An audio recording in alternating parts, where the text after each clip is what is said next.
Hey, everybody, Dr. Mike Lohle here.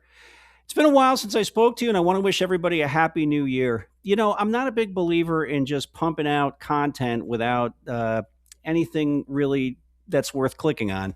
And, for the last 6 months, I've been doing something that, has taken most of my time. So now I actually do have something to share that came out of that experience. I've been writing a book for, I'd say, 2 years now, and it's gone through an evolution, and I could get into that some other time. I am on the eighth draft, and I have to tell you, writing is a pretty thankless job. Writing a novel, you got to love it, and the story I'm telling is something that I felt really needed to be told. But we're really not here about that. We're here to talk today about why I turned off my ChatGPT subscription over the weekend and wiped all the memory out of ChatGPT. No, I don't hold it against ChatGPT at all. But I've basically decided that my work in my writing has outstripped the usefulness of the AI tool. And so at this point, it's pretty helpful, I think, to share why I did this and what I went through and how I found that using a ChatGPT plus a Gemini through Google, and frankly, you could substitute any other tool, AI tool in here that might be interpretive the way a ChatGPT is. It's fine. The book is about a challenging time in my life that is suspenseful and uplifting and all this kind of thing. I, having lived through that, had a lot of journaling. Right, I had several hundred pages of journals.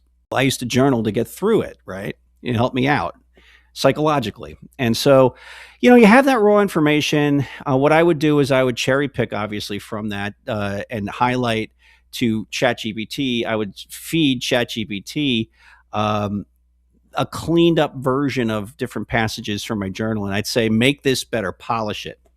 That's not writing, folks. And I learned that after having done a whole version of the thing with ChatGPT. And I honestly, I had to dismiss that because, quite bluntly, it's not ethical.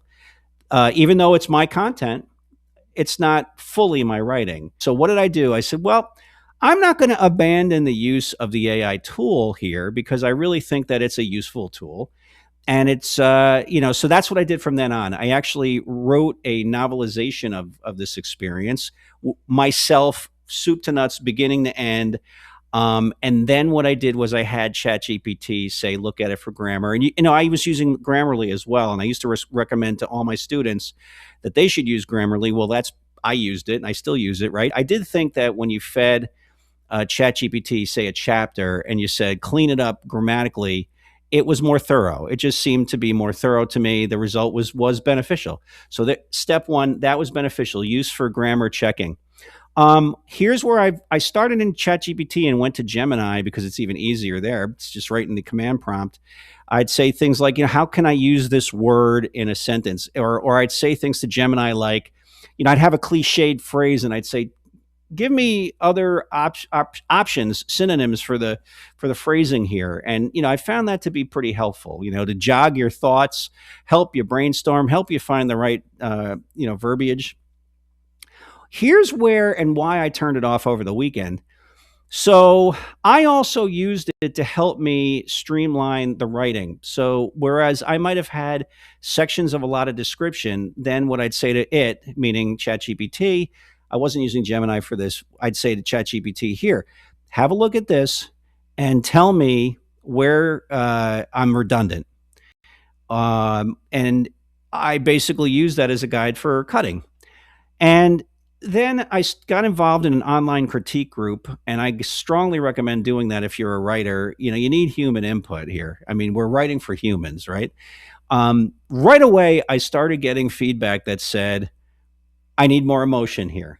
Or I got, feedback that were similar, like the descriptions, wow, you could do a lot more with this description.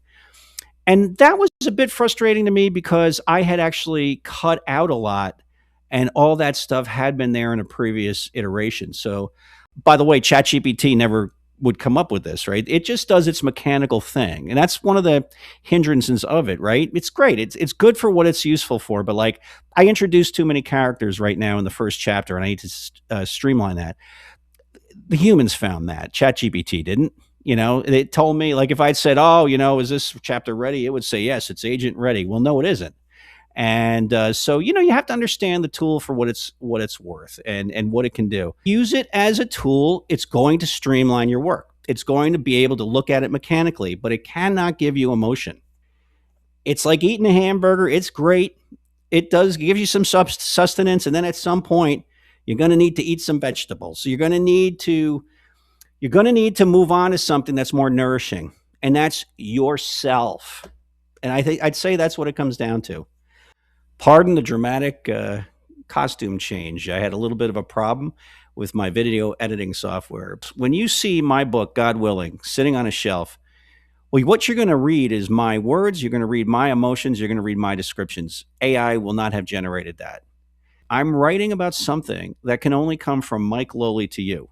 I can't look to AI to adorn that. What I can look to AI to do is to help me. So thanks a lot, and I'll see you online.